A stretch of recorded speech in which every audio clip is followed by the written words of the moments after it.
These are the trailblazers, the pathfinders, the Daniel Boones of progressive identity politics. One of them is a man called Justin Pearson. Pearson has been in the news recently for helping to facilitate an insurrection at the Tennessee State House. You may have seen him. But you may not know what Justin Pearson was like before his transition. Back in 2016, Justin Pearson was an earnest young student at Bowdoin, the whitest college in the whitest state in America, a place that costs 60 grand a year for no obvious reason. A rich kid's school. Here's what Justin Pearson looked like then as he ran for president of student government. I'm Justin J. Pearson, and I'm running for president of BSG. There are a few reasons that we're running this campaign this year. One has to do with representation. How can we represent all voices in a conversation? I want to bring together different voices, dissenting voices. There's Tucker Carlson. They're mad about the 2 of the Tennessee 3 that were reinstated in the state house just this week. And so now what's the only thing left from people like Tucker Carlson? Let's attack him based off of who he is and claim that he's a white guy because in that video that he ran, he was speaking just a little too eloquently.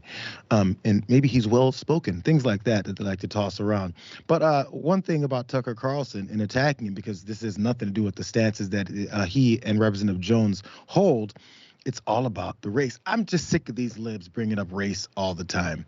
But again, he talked about that white school in that white state and that rich kids go to.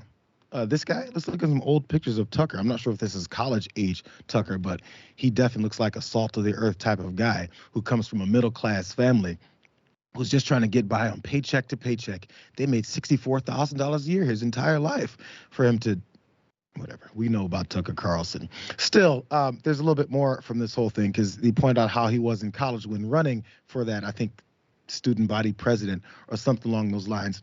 But he contrasted with this video. I want to bring everyone together, said Justin Pearson, in a voice that if you closed your eyes, you could easily imagine coming from a suburban orthodontist. Justin Pearson wasn't white, that's probably how he got into Bowdoin in the first place, but he did a fantastic impression of it. What a nice young man. Has he considered the apprenticeship program at Citibank? That was the old Justin Pearson before his transition. Here he is now on the floor of the Tennessee State House. All hope seemed to be lost. Representatives were thrown out of the State House. Democracy seemed to be at its end. Justin Pearson has a dream that one day on the red hills of Georgia, everyone will do exactly what he wants or else face indictment by the Department of Justice. Justin Pearson has changed quite dramatically, as you can see. He transitioned from a crypto white kid into the modern incarnation of Martin Luther King Jr. himself. It's remarkable, really. If all you guys that have ever wondered what the response was actually for civil rights leaders and activists back in the day during the civil rights era, how they were received versus how we like to talk about them now, just look at it right now because they hated them.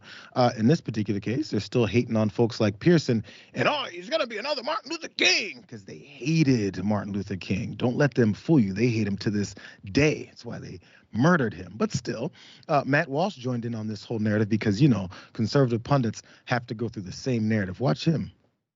You know, this is the worst case of blackface that we've seen since Justin Trudeau, except that Pearson's actually black, and he's still doing blackface.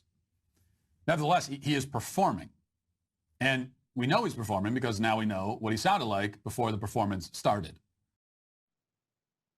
Well, there's that, and also this tweet from Benny Johnson, because again, the pundits have to be on the same page. Justin Jones, a Democrat, insurrectionist, and expelled Tennessee representative, is a fraud. Let me correct you, Benny. Expelled, but then reinstated, voted back in by this city where he represents. This is him in 2016 versus 2023. Run the same type of thing that Tucker was also running to. This is what they're missing as from this tweet from Abe Froman. It's the guy on Twitter. It's 2023, and a lot of people clearly don't understand how important code switching has been to our survival and success in America.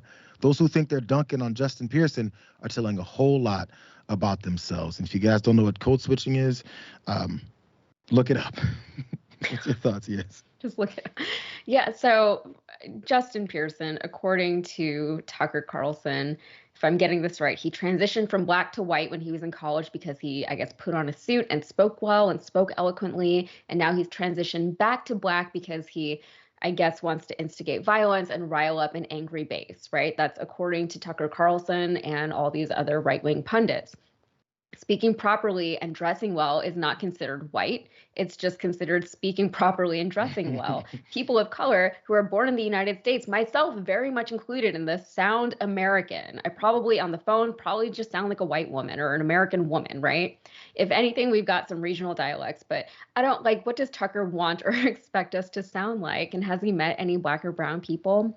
I mean, that's it. Like, we're all so multifaceted, right? We have diverse backgrounds. And all of that comes through in the way we present ourselves to the world. I feel like I have maybe 4 or 5 normal speaking voices depending on who I'm talking to, where I am, how I'm feeling, and they're all me. They're all parts of me, right?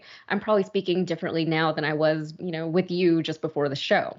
But people can choose to embrace certain parts of themselves at different points in their lives, and people can certainly let their hair grow out a little longer over the course of the decade. And you know what? They probably should just change their hair every 10 years or so. Just because, like, the only personal growth, I can't believe you put that picture up too. It's like the only growth that Tucker has experienced was from the bow tie to an actual tie. Doesn't mean that most people are not transformative, Tucker.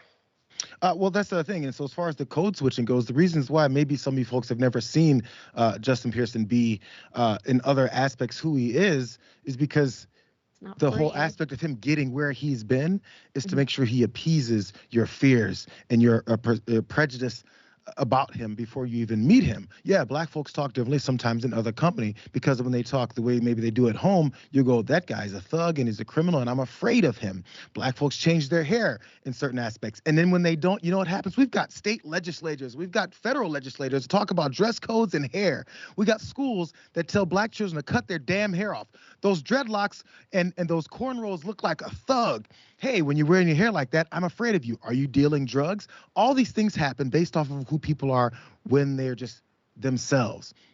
So in order to make their way through society that is controlled by white supremacy, they have to conform to it at times. So when they don't, people like Tucker Carlson and Matt Walsh and Benny Johnson go, oh my God, he's a different person. He must be playing a role. Yeah, sometimes when people like you will exclude them from those opportunities that Black folks and brown folks and Asian folks and Jewish folks and whoever else has to get oppressed in this country then has to try and take on to move forward. And you get mad about it. You know why? Because they're upset about gun rights. Jones and Pearson are upset about the lack of gun legislation. And now we're coming at them over this. Yeah. Think about where they started and where we are right now. And I think it's also important to recognize that this was not an insurrection that they participated in Nashville. For the record, there was no violence at that protest. There was no damage to property. The worst that I saw, that was the worst word that was being used to describe it, was that it was noisy. They weren't trying to overthrow the state government. They didn't have gallows outside. They had, I think they held like a vigil for the shooting victims. If there was footage of the violence at that protest, I'll stand corrected, but I haven't seen it and I've looked for it. It's not an insurrection. And it's funny how they're so ready to call this protest on gun rights an insurrection at Nashville, and they still won't call what happened on January 6th an insurrection. They know what they're doing. It's pretty obvious.